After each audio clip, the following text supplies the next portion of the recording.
যে মানুষগুলো পৃথিবীতে ইসলাম বাদ দিয়ে অন্য কোন নিয়ম নীতি দিয়ে জীবন চালিয়েছে, ও পরিবার হোক, সমাজ হোক, রাষ্ট্র হোক, ও মারা যাওয়ার পরে বিনা হিসাবে আল্লাহ জাহান্নামে দেবে, হিসাবও নেবে না।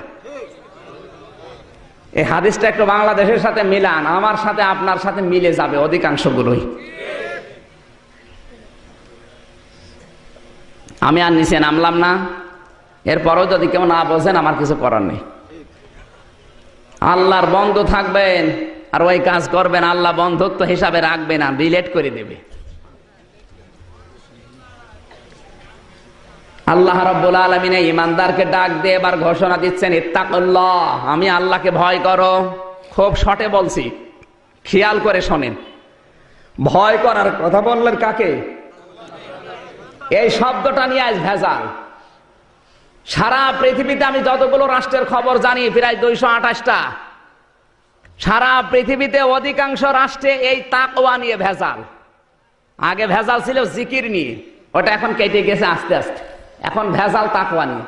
আমরা মনে করি তাকওয়াবান বুজুর্গ ওই লোকটা, দাড়ি বড় বড়, জুব্বা বড়, পাগড়ি বড়, হাতে তসবি আছে, দুনিয়ার কোনো খেয়াল নেই, এইটাই মনে হয় বুজুর্গ, নাকি বলেন? বুজুর্গকে এ কথা বলবে কে? কোরআন শরীফ বলা লাগবে যে এটা বুজুর্গ। বিশ্বনবীর মতো বুজুর্গ দুনিয়া আসবে? আর আমার কথা বোঝেন তো ভাই? দুনিয়াতে নবীর মতো বুজুর্গ কেউ আসবে? এসেছে? রাত বেশি হয়েছে, ঘুম লাগছে নাকি? আল্লাহর নবী কোন বুজুর্গ ছিলেন, আর ভারত, পাকিস্তান, বাংলাদেশে কোন বুজুর্গ তৈরি হচ্ছে একটু কান লাগান। হুদায়বিয়া নিজের চোখে দেখে আসলাম। নবীজি সন্ধি করেছিলেন যে জায়গায়, আল্লাহর নবী 14 সাহাবী নিয়ে আসলেন হুদায়বিয়ায় হজ করার জন্য। এরা মক্কায় ঢুকতে দেবে না। ওসমানকে পাঠিয়েছে, ওসমানকে আটক করে বলেছে ওসমানকে হত্যা করা হয়েছে। এই কান লাগান, এখানে শিক্ষা বের হবে। এবার আল্লাহর নবী ডাক দিলেন, সাহাবীরা তোমরা কত আছো এখানে? বলে আমরা 1399 জন আছি এখনো। ওখানে এখন একটা বাবলা গাছের চারা আছে, পাশে একটা মসজিদ। কোরআনে কারিমে আল্লাহ জানিয়েছে, তাহতা শাজারাতি ফাআলিমা মা ফি কুলুবিহিম ফানজালাস সাকিনাতা আলাইহিম ওয়া আসাবাহুম ফাতাহান করিবা। সূরা ফাতিহা 26 নাম্বার পারা, 12 নাম্বার পৃষ্ঠা, 9 নাম্বার লাইনের 18 নাম্বার আয়াতের শেষের অংশে এটা আছে। আল্লাহ বলেন, ওই বাবলা গাছের নিচে নবী আপনার হাতে হাত দিয়ে যারা শপথ বাক্য পাঠ করেছে, আমি আল্লাহ তাদের উপরে আমার কুদরতি হাতটা দিয়েছিলাম। শুধু সুবহানাল্লাহ পড়ার জন্য বলি না, এবার আমি শিক্ষা দিচ্ছি। হজ যারা করে এখানে 2 জনই হাজি। ইহরামের কাপড় পরার পরে শরীর চুলকানো জায়েজ নেই, মাথা চুলকানো জায়েজ নেই, কারণ একটা পশম যদি খুলে পড়ে দম দেওয়া লাগবে। কি বলেন? অথচ নবীজি নিজে সাহাবীদেরকে বললেন, ইহরামের কাপড় যারা পরেছে খুলে ফেলো। উনি কি জানতেন না ইহরামের কাপড় খুললে আমার হজ মাঠে মারা যাবে? জানতেন না? কেন খোলালেন? খুলিয়েছেন এই জন্যে, পরে হজ আমি করে নেব, দম দরকার হয় দিয়ে নেব। কিন্তু নিরপরাধ একটা মানুষকে বিনা অপরাধে ওরা ওসমানকে হত্যা করেছে। এটা আন্দাজে না, বিনা অপরাধে মারলো কেন? যেই নবী তায়েফে পাথর খেয়ে বরদোয়া করেনি, আর উহুদের ময়দানে দাঁত পড়ে গেছে বরদোয়া করেনি। হুদায়বিয়াতে আল্লাহর নবী সেই নবী সাহাবীদেরকে কাফনের কাপড় খুঁড়িয়ে ফেলছেন, নিজে ইহরামের কাপড় পর্যন্ত খুলে সাহাবীদেরকে বললেন, আমার হাতের উপরে হাত দাও, বায়াত গ্রহণ করো, শপথ বাক্য পাঠ করো। ওসমান হত্যার বদলা না নিয়ে মদিনায় ফিরে যাব না। শুধু আল্লাহু আকবার না, এখানে শিক্ষা কি বলেন? বিনা অপরাধে বিনা কারণে কোন মানুষকে কেউ যদি হত্যা করে রায় দেয়, নবীজির অস্ত্র ছিলেন, অস্ত্র শস্ত্র ছিল না, তারপরেও তিনি শপথ করছেন 1399 জন মানুষ নিয়ে হত্যার প্রতিশোধ না নিয়ে দেশে যাব না। এই হুদায়বিয়া বাংলাদেশে আছে? আছে। সিটারি করার জায়গা পাও না। কত মানুষ গুম হয়ে যাচ্ছে, খুন হয়ে যাচ্ছে, কত মানুষের রায় হয়ে যাচ্ছে, আর আমরা বলছি যে যা করছে করুক গা, লা ইলাহা ইল্লাল্লাহ। এর নাম হুদায়বিয়া না। নিজের চোখে যেটা দেখেছি ওই হুদায়বিয়া শোনালাম। আল্লাহ রাব্বুল আলামিন সঙ্গে সঙ্গে আয়াত নাযিল করে জানিয়ে দিলেন, লাকাদ রাদিয়াল্লাহু আনিল মুমিনিনা ইয ইউবাইউনাকা তাহাতাশ শাজারাতি। এই তাহাতাশ শাজারা গাছের নিচে, এটা মানে বাবলা গাছ। দুইটা গাছের নাম তাফসিরে আছে, খেজুর গাছ অথবা বাবলা গাছ। ওখানে বাবলা গাছের চারাটা এখনো আছে। এই গাছের নিচে আপনার হাতে হাত দিয়ে যারা বায়াত নিচ্ছে, আমি আল্লাহ তাদের উপরে খুশি হয়ে গেছি। আল্লাহ কখন খুশি হয় আপনি টের পাচ্ছেন না? বিনা অপরাধে কাউকে অত্যাচার করা হবে, জুলুম নির্যাতন করা হবে, আর আপনি বসে বসে আঙ্গুল চুষবেন। কিয়ামত হয়ে যাবে, আপনার উপরে আল্লাহ রাজি খুশি হবে না। আর রাজি হয় আল্লাহ ওই জায়গায় যখন অন্যায়ের বিরুদ্ধে মানুষ সোচ্চার হয়। কথা বলেন।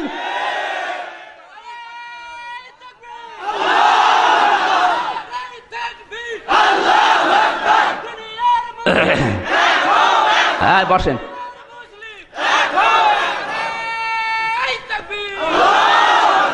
আমার যতটুকু জ্ঞান আছে, এই হুদায়বিয়া আজ যদি বাংলাদেশে আসতো, শুধু ইতিহাসই পড়ি আমরা, এখান থেকে যদি এই শিক্ষাটা নিতে পারতাম, বাংলাদেশে একটা মানুষ আজ গুম হতো না, হারিয়ে যেত না। এই কথা বলছেন না কেন?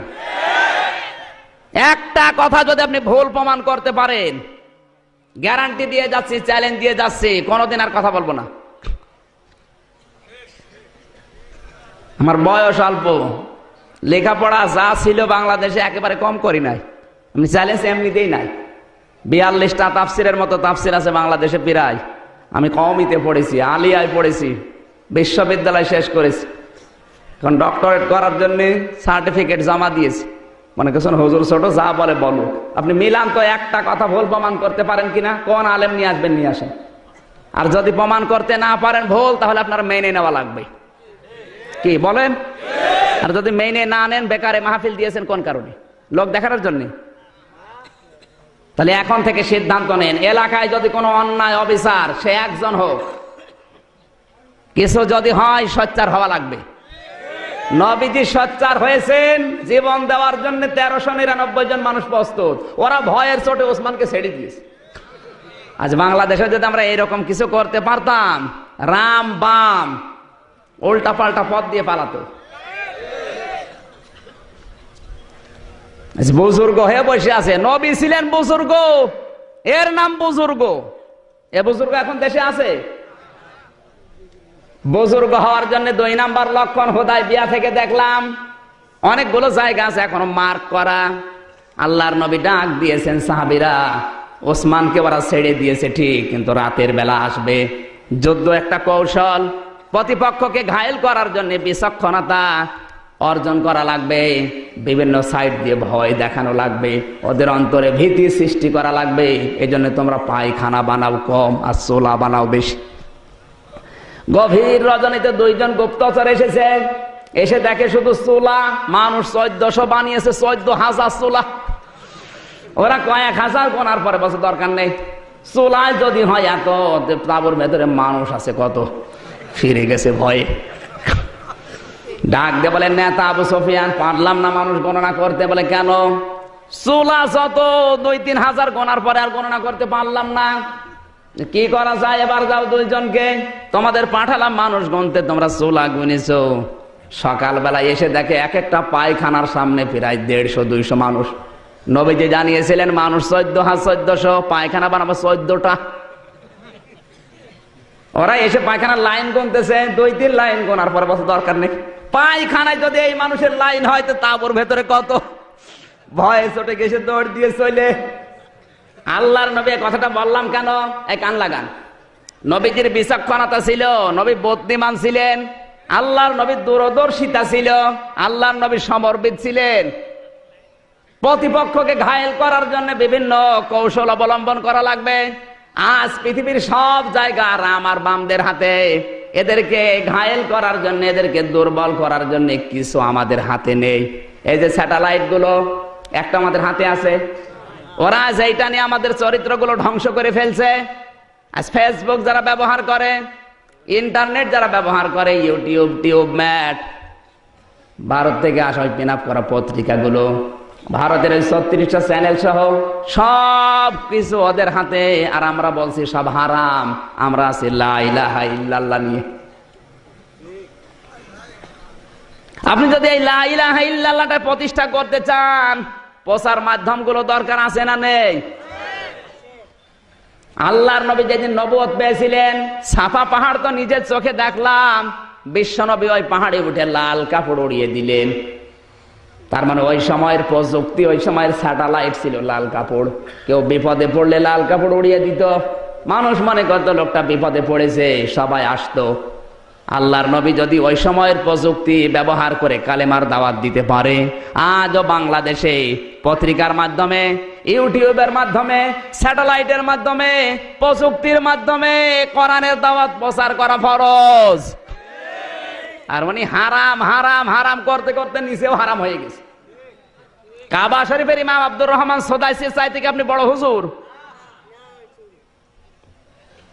না না, কয়জন বললেন? বাকিগুলো তো খোঁজ খবর রাখেন না। তাই কাবার ইমাম শুধু ইমাম না, মক্কার উম্মুল কোরা বিশ্ববিদ্যালয়ের অধ্যাপক, মক্কার প্রশাসনের তিনি প্রধান বিচারপতির দায়িত্ব পালন করছেন। তার রায় অনুযায়ী মানুষের জীবন মরণের ফায়সালা হয়। তিনি রায় দেন বিচারপতি হিসাবে। তিনি শুধু ইমাম না, আজ 30 বছর কাবার ইমামতি করছে, আজ পর্যন্ত একটা লোকমা দিতে পারে না। তার পেছনে নামাজ পড়লে মনে হয় কোরআন শরীফ এখনই নাজিল হচ্ছে। আমি 8 বার পেয়েছিলাম তাকে। এইবার চেহারা দেখলে মনে হয় নূর ঝরছে। সেই লোকটা যখন বক্তব্য দেয় সেমিনারে, সিম্পোজিয়ামে, কাবা শরীফে যখন খুতবা দেয়, এই যে হজের খুতবা দিল এবার, ওটা ইউটিউবে, টিউবমেটে, ফেসবুকে, ইন্টারনেটে, সারা বিশ্বে 1 সেকেন্ডে ছড়িয়ে গেছে। উনি কি জানতেন না যে আমার চেহারা যদি ইন্টারনেটে দিয়ে দেয়, পৃথিবীর মানুষ দেখলে আমার গোনা হবে? জানতেন না? এই কথা বলেন না কেন? কোন কারণে ছড়িয়ে দিলেন বলেন? তার নিয়ত তো খারাপ। তার চাইতে আপনার বুজুর্গি বড় বেশি হয়ে গেছে। মন অত সংকীর্ণ কেন আপনার? ইসলাম প্রচার করার জন্য একটা মাধ্যম আমাদের হাতে নেই। মানে বুজুর্গ হয়ে বসে আছে। নবী ছিলেন বুজুর্গ, নবীর কৌশল ছিল। হযরত ওমর ছিলেন প্রধান বিচারপতি। আজ বাংলাদেশে 96% মুসলমান, বিচারপতি একজন হিন্দু। হ্যাঁ বলেন, সব দোষ তো মনে হয় শেষকে সিনহার। ঠিক, দোষ আমাদের। একটা যোগ্যতা নেই আমাদের। আজ এসকে সিনহা ঢাকা বিশ্ববিদ্যালয়ের ছাত্র, আপনি তো বারান্দায় যেতে পারবেন না। উনি ছেলেকে হুজুর বানিয়ে খেজুর বানিয়ে বসে আছে। কে বলেছে আপনার ছেলেকে হুজুর বানানো লাগবে? ওরা ইসলাম ধ্বংস করার জন্য যা ব্যবহার করছে, ওয়া'ইদ্দু লাহুম মাসতাতা'তুম মিন কুওয়াতি ওয়া মিন রিবাতিল খায়ল, সূরা আনফাল 10 নম্বর পারা 3 নম্বর পৃষ্ঠা 13 নম্বর লাইনে 60 নম্বর আয়াতের প্রথম অংশে আছে। এই খায়েল মানে শুধু ঘোড়া না, খায়েল মানে ইন্টারনেট, খায়েল মানে ফেসবুক, খায়েল মানে ক্ষমতা, খায়েল মানে ডাক্তারি। যা ধরবেন আধুনিক তাফসীর যেগুলো বের হচ্ছে, এগুলো পড়েন তো। পড়াশোনা তো করেন, ওর বাবা যা বলো তাই বিশ্বাস করে। খায়েলের ব্যাখ্যায় প্রায় 99টা অর্থ লিখেছে তাফসীরে। উনি সেই ঘোড়া নিয়ে পড়ে আছে। ঘোড়া এখন চলে, এখন চলছে ইন্টারনেট, এখন চলছে কম্পিউটার, এখন চলছে কামান, এখন চলছে অ্যাটম বোম। এইগুলো আজ হাতে নেওয়া দরকার। আজ একটা ডাক্তার আমাদের হাতে নেই। আছে ডাক্তার? সব ডাক্তার এখন রাম মামদের ছেলে মেয়েরা। আর আমরা আঙ্গুল চুষছি। ছেলেকে হুজুর বানিয়ে একটা খেজুর মসজিদে বসিয়ে রেখেছি। কি হবে ও হুজুর দিয়ে? পৃথিবী পরিবর্তনের জন্য যে সমস্ত সিস্টেম গুলো হাতে নেওয়া লাগবে। শুধু দাড়ি মুখে নিয়ে, জব্বা গায়ে দিয়ে, পাগড়ি আতা মাথায় নিয়ে পীর হওয়ার নাম ইসলাম না। আপনার একটা যোগ্যতা নেই, কি দিয়ে চালাবেন দুনিয়া বলেন? বাংলাদেশের একটা ডিসি আমাদের হাতে নেই, একটা এসপি নেই, একটা ওসি নেই, একটা টিওনো নেই, একটা ডাক্তার নেই, একটা ইঞ্জিনিয়ার নেই, একটা বৈজ্ঞানিক নেই, একটা পাইলট নেই, কিচ্ছু নেই। উনি শুধু সুবহানাল্লাহ নিয়ে আসে। মায়েরও খেয়েছে সেরকম। নবীজি বদরের ময়দানে যাওয়ার সময় সাহাবীদেরকে বললেন, অস্ত্র নেই কার কার? বলছে হুজুর আমার। এদিকে আসো, খেজুর গাছের বাকল নিয়ে আসো। খেজুর গাছের বাকল হাতে ধরিয়ে বলছে এটা অস্ত্রের মতো কাজ হবে। ময়দানে যাওয়ার সময় খালি হাতে না, খেজুর গাছের বাকল নিয়ে হলে যাওয়া লাগবে। আর উনি ময়দানে গেছে তসবিহ নিয়ে। একটা কথা ভুল প্রমাণ করেন তো করেন, কোন কারণে আপনি তসবিহ নিয়ে আসবেন? ওরা কামান নিয়ে আসতেছে, ওরা অ্যাটম বোম নিয়ে আসছে, আর উনি তসবিহ নিয়ে সুবহানাল্লাহ পড়ছে। 60 করে ফেলবেন মেরে। এই নবী যাইতে আপনি বড় বুজুর্গ, নবী জানতেন না যে বদরের ময়দানে ওরা আসতেছে সাজগজ করে, আমরা একটু তসবিহ নিয়ে যাই? পারতেন না? কোন কারণে? অস্ত্র নেই, তারপরও বলে খেজুর গাছের বাকল নিয়ে আস। ইসলাম বলতে ইসলামের হর্ষায়ও বোঝে না। এখন যদি বলেন হুজুর আপনি বেশি বোঝেন, আমি বেশি না, ইসলাম নেওয়া লাগবে মক্কা মদিনা থেকে। আপনি নিজে ইসলাম বানাবেন, ওর নাম ইসলাম না। মক্কা মদিনায় রাসূল যা করেছেন ওইটাই ইসলাম, নাকি আপনি বেশি বোঝেন? ছেলেকে ডাক্তার বানাতে হবে। বগুড়ার লোকেরা কান খাড়া করে শোনেন, ইসলাম প্রতিষ্ঠা করার জন্য, প্রচার করার জন্য, প্রসার করার জন্য আপনার ছেলে যদি ডাক্তার হয়, ইঞ্জিনিয়ার হয়, বৈজ্ঞানিক হয়, ডিসি হয়, একটা ডিসি বানাতে যত টাকা খরচ হয়েছে আপনার 10 লাখ 20 লাখ টাকা আল্লাহ রাস্তায় দান করা সওয়াব হবে। কিন্তু প্রথমে তাকে কোরআনের জ্ঞান শিক্ষা দিয়ে নেবেন। যতটুকু জানলে ইসলাম মেনে চলা যায় অতটুকু জ্ঞান তাকে শিক্ষা দেন। এরপর আপনি টিওনো বানান, ওসি বানান, এসপি বানান, ডাক্তার বানান, কোনো অসুবিধা নেই। আপনার নিয়ত থাকবে আমার ছেলে ডিসি হয়ে বগুড়া জেলায় ভালো ভালো কাজের আঞ্জাম দেবে। আজ আমাদের চিকিৎসা বিভাগের দিকে তাকালে মনে হয় জাহান্নাম হয়ে গেছে। একটা ডাক্তারের চরিত্র দেখান তো। আল্লাহর পরে মানুষ যদি কাউকে বিশ্বাস করে সেটা হচ্ছে ডাক্তার। এই কথা বলছেন না কেন? কিন্তু এরা আজ কষায় কাদের হয়ে বসে আছে। আমার যতটুকু ধারণা বাংলাদেশ সম্পর্কে, এই দেশে যদি কাউকে ডাকাইতে ধরে তার বেঁচে থাকার সম্ভাবনা আছে, কিন্তু কাউকে যদি ডাকাইতে ধরে, ডাক্তার ধরে, ও নির্ঘাত মারা যাবে। ওই যে আমার গাড়ির ড্রাইভার, ওরে কয়েকদিন আগে ডাকাতে ধরেছিল ওই লালন শাহ মাজারের কাছে, লালন শাহ ব্রিজ। ডাকাতে ধরে যা পেয়েছে সব কেড়ে নিয়েছে, গেঞ্জি পর্যন্ত খুলে নিয়েছে। যাওয়ার সময় বলছে তোর কাছে ভাড়া আছে? বলছে না। 200 টাকা দিয়ে বলছে ভাড়া দিয়ে দিলাম, বাড়ি চলে যা। ড্রাইভার আমারে বলছে হুজুর ডাকাত হলো, ইমানদার ডাকাত, আমার ভাড়া দিয়ে দিল।